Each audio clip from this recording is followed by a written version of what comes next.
Achille, bonjour. Bonjour, Comment tu vas? super. Veuille bien te présenter. Je suis Achille Adonan, ami de la matière. Je m'exprime avec la peinture, le dessin, la sculpture, l'installation, euh, les documents photographiques. Il y a un travail intéressant qui est actuellement montré dans l'exposition Molimbo au centre de l'Ogozumpa. L'installation, le journal de Naé Adonan. C'est un travail très intéressant parce que j'ai déjà vu la plupart de tes installations et je pense que celle-ci a davantage creusé une dimension très importante dans ton travail qui est le moi. Parce que tu t'intéresses beaucoup à toi, c'est à Oui, travers toi que tu parles aux autres. Et ce journal de Naïla Donon, est-ce que tu pourrais un petit peu nous en parler? je pense que l'installation parle déjà euh, d'elle-même. Tout ce que je peux dire, c'est je rends hommage à la reine Naya Donan. Euh, Parce que je me dis, c'est une histoire, une belle histoire qu'il faut raconter. Et quand je dis le journal de Naya Donan, c'est pour, c'est pour rentrer dans ce passé-là, ce passé lointain. C'est pour parler un peu de ce qu'elle a fait, de son vécu. Euh, c'est pour parler aussi de ce tissage qui, qui nous lie aujourd'hui avec cette reine-mère. Voilà. Tu disais tantôt que le passé est une chose qui t'intéresse. Le passé, il ne faudrait pas l'oublier. Donc, est-ce que tu penses que ton travail, c'est une forme de lutte contre l'oubli, c'est-à-dire l'amnésie?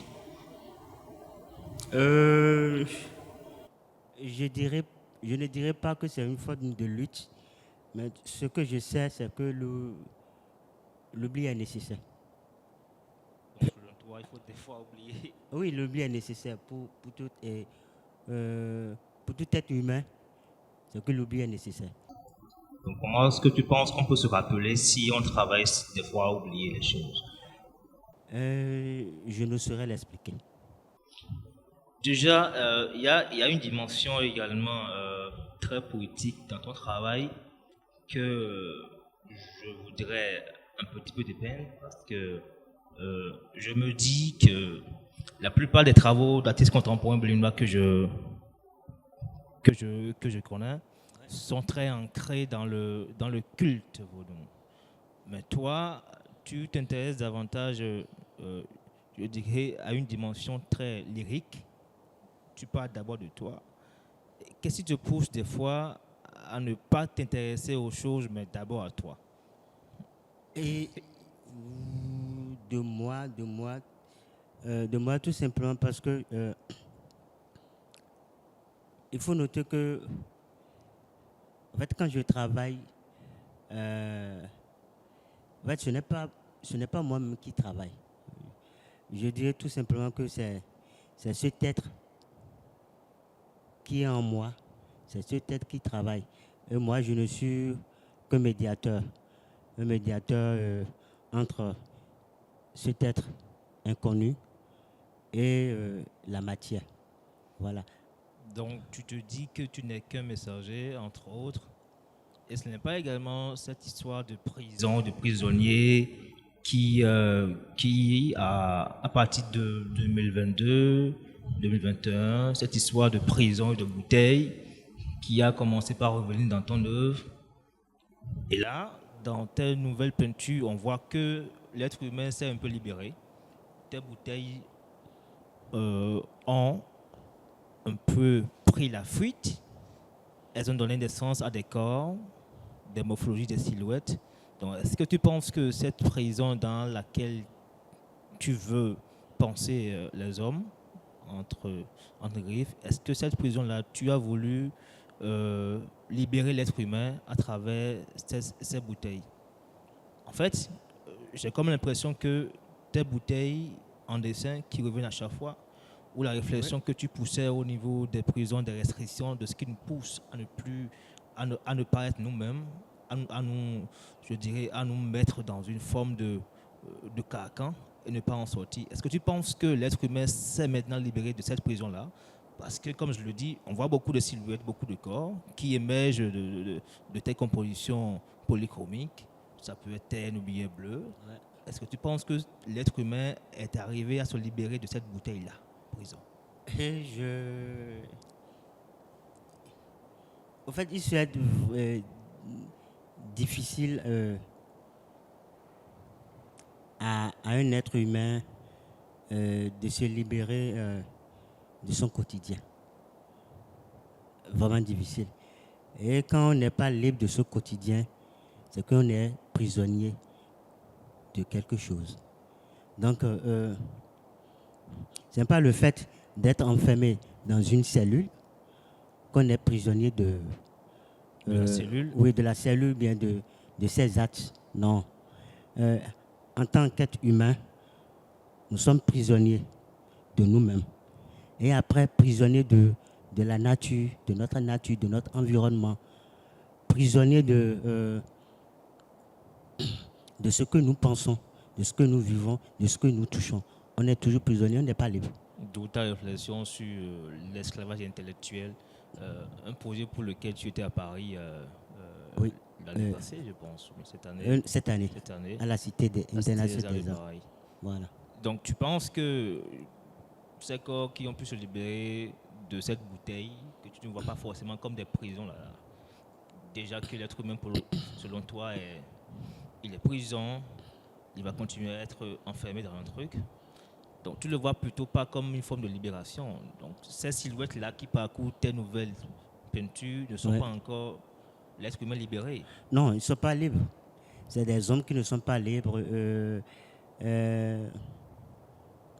C'est des esclaves. Des esclaves que tu emprisonnes. Ouais, c'est des esclaves. Dans de la matière, comme d'habitude. Donc, il y a un projet sur lequel tu as travaillé depuis janvier 2024, Les Ombres Vêtes. Ouais. Un projet autour duquel j'ai écrit quelques notes. Je disais dans ma note que ces hommes-là, je les voyais plutôt comme de l'eau, un océan vert, dans lequel on viendrait se voir pour pouvoir se libérer.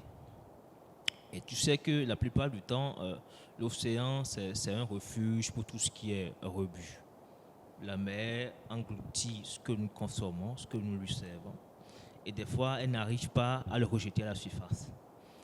Et ces hommes-là, la dimension onérique que j'ai pu lire à travers ces morphologies-là, m'ont fait penser à cette histoire de Narcisse, c'est-à-dire celui qui a travaillé à se regarder dans de l'eau, qui se trouvait très beau et qui est mort en se regardant. Donc, à quel moment tes ombres vertes, à quel moment elles vont arriver peut-être à parler aux vivants?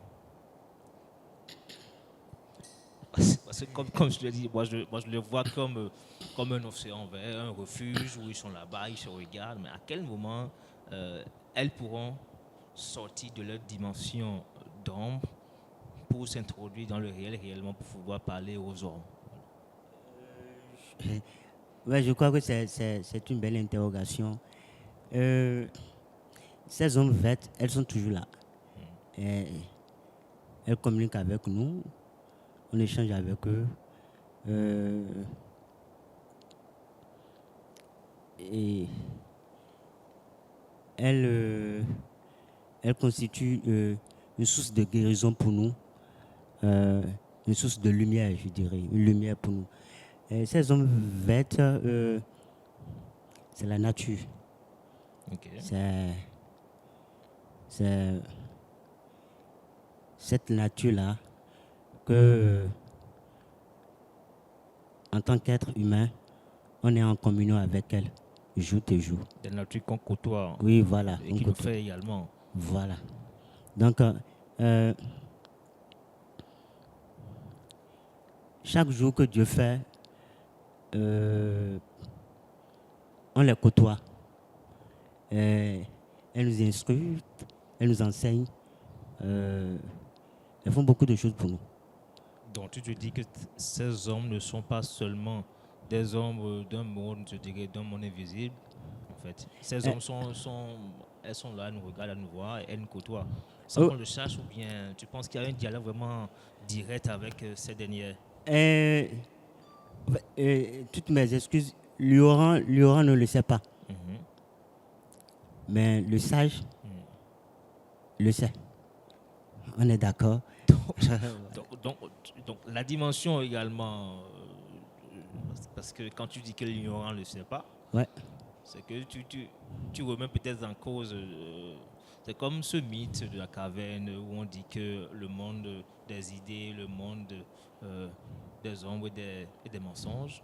Donc tu te dis que celui ou bien celle qui est encore réfugié dans un monde fait d'apparence ne verrait pas ces hommes-là. Ouais. Donc c'est l'ignorance, ça. C'est Lioran. Donc, quand on sera assez sensible par rapport aux causes peut-être naturelles, c'est-à-dire quand on aura un rapport très direct avec la nature, on pourra maintenant cohabiter ou bien on pourra maintenant dialoguer avec ces hommes là. C'est un peu ce que tu me, c'est un peu ce que tu me dis. Oui, naturellement, parce que et pour moi, nos ancêtres, nos parents ont bel et bien communiqué avec ces hommes là. Et, nous autres aussi, notre génération aussi communique aussi avec ces ombres vertes, sont en relation perpétuelle avec ces ombres. Mais il faut noter que la mondialisation euh, a, a bouleversé beaucoup de choses, a changé beaucoup de choses. Vous voyez. Donc, quand on dit à un enfant, peut-être qui souffre, qui souffre du paludisme, de chercher peut-être Une plante, une plante préparée, bien, une tisane. oui, le tisane pour en prendre et puis il refuse. Ça- Le fait de chercher la plante et de préparer et d'en prendre, c'est que tu es déjà en communication avec ce tombe-là. En fait, là. Là. Voilà, avec ces ombres-là. Donc, c'est tout. Il y a aussi une installation autour de laquelle je voudrais qu'on discute un bout. Le monde fond Oui, le monde fond. 2020. Oui, 2020. À quel moment Achille Ladonon va être ou va devenir un homme optimiste. Parce que dans le monde fond, tu nous as fait l'installation. C'était le chaos, je pense. Oui, c'était le cas. Et c'était une forme de métaphore pour représenter un peu le monde. Il y avait assez d'éléments dans cette installation qui me sont restés. Tu as éventré une chaise, tu as dispersé des feuillets de la Bible, tu as suspendu une sculpture faite de chaussures rouges, une sculpture que tu as même écarquillée, même, je pense que tu l'as écartée. Donc, on retrouve également cette forme de démembrement là d'un corps, d'une matière dans l'installation le journal de Naya Dono. Parce qu'il y a également une pièce centrale dans cette installation que tu as suspendue. Je pense même que tu as encore essayé d'écarteler même pour le démembrer. Donc, pourquoi est-ce que tu quittes une réflexion je dirais très pessimiste pour maintenant aller sur une proposition un peu plus, je dirais, poétique, touchant à l'histoire de ta famille? À quel moment Achille Ladonon s'est dit je peux être un peu optimiste, je peux parler d'une histoire familiale douloureuse et peut-être utiliser des éléments qui ont déjà été incorporés dans une installation pour pouvoir parler. Pourquoi est-ce que du chaos, tu es venu à une réflexion plus poétique? Voilà. Bon, il faut noter que à chaque jour, sa réflexion. Et oui, le chaos, tout simplement parce que le monde dans lequel nous vivons, ce monde est méchant. Le monde n'est pas juste, on est d'accord. Donc, j'avais représenté juste un village imaginaire, vous voyez, que j'avais appelé, je crois bien, Sor, non? Oui, Sor. Qui veut dire demain enfant. Oui, oui, qui veut dire demain enfant. Enfant B. Voilà. Ah oui, enfant B, pas enfant, enfant B. Et donc, dans Sor, là, dans ce village-là, j'ai mis en relief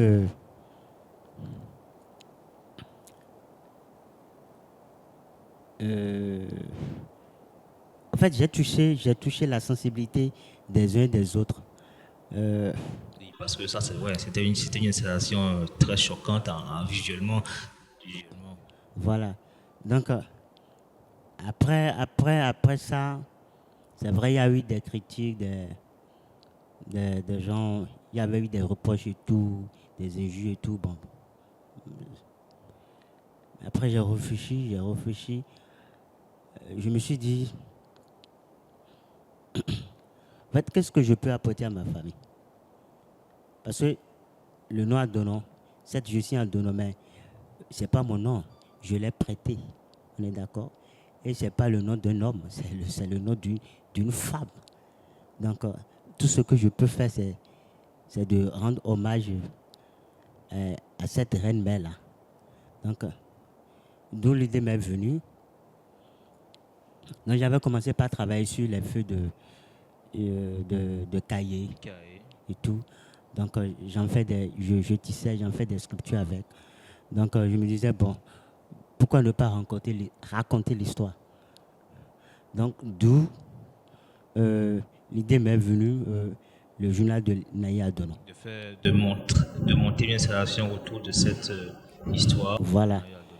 Donc, je continue toujours de réfléchir autour de cette installation-là, parce que je me dis, c'est pas encore terminé, je vais encore y creuser, voilà, et compléter, voilà, ajouter d'autres éléments. Pouvoir la rendre plus majestueuse peut-être. Naturellement.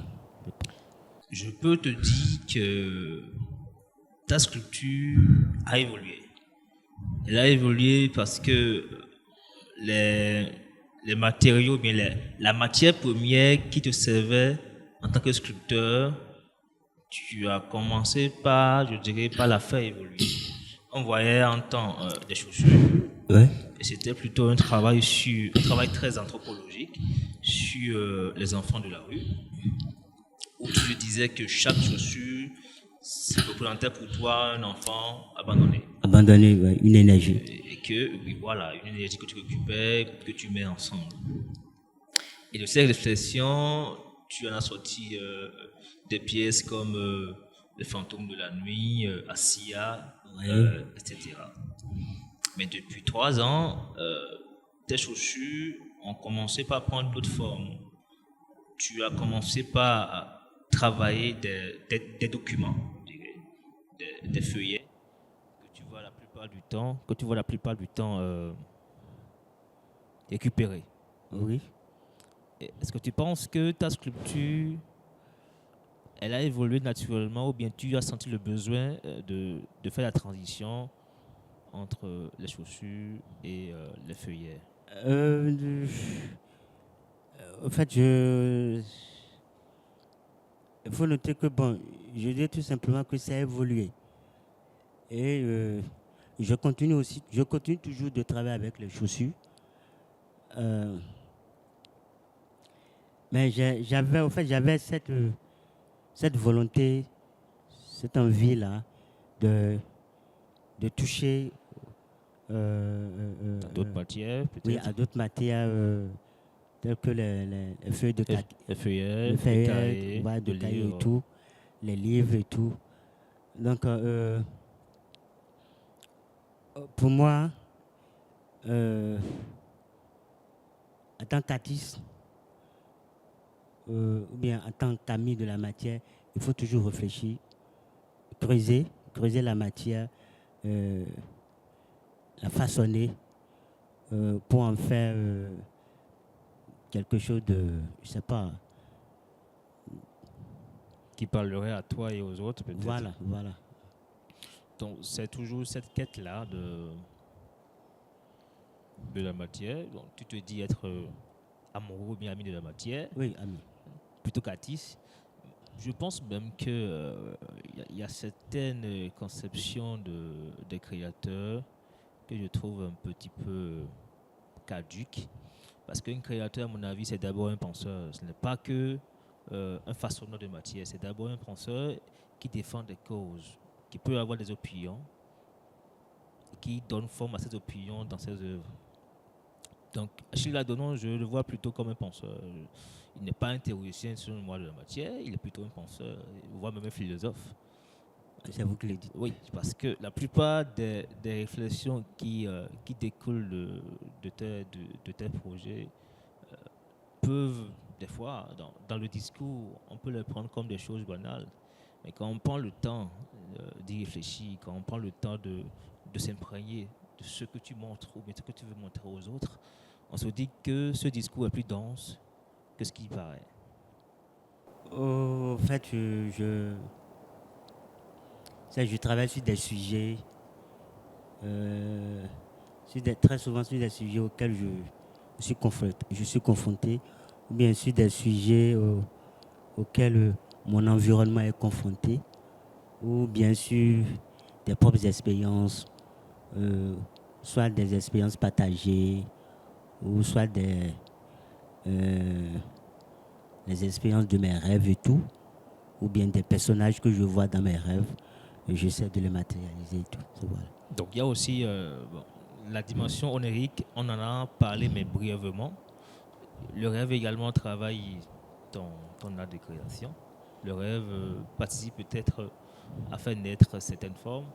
J'étais devant tout à l'heure la série des dualités, qui sont des toiles avec une dominante de rouge, je dirais.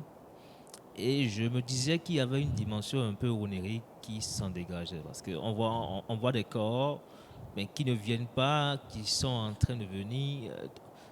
Donc, la dimension dont je peux me dire que, ou bien tu peux me dire, tu peux me le confirmer. Hein. Est-ce que la série des dualités, ces deux peintures, est-ce que les silhouettes ou bien les formes qui ont pris corps dans cette série sont issues d'un rêve? Oui, ouais. Oui. Donc, donc au-delà, au-delà du moi et du besoin peut-être de travailler une histoire familiale, une histoire personnelle, il y a également le rêve qui participe fortement à ton art de création. Oui, naturellement.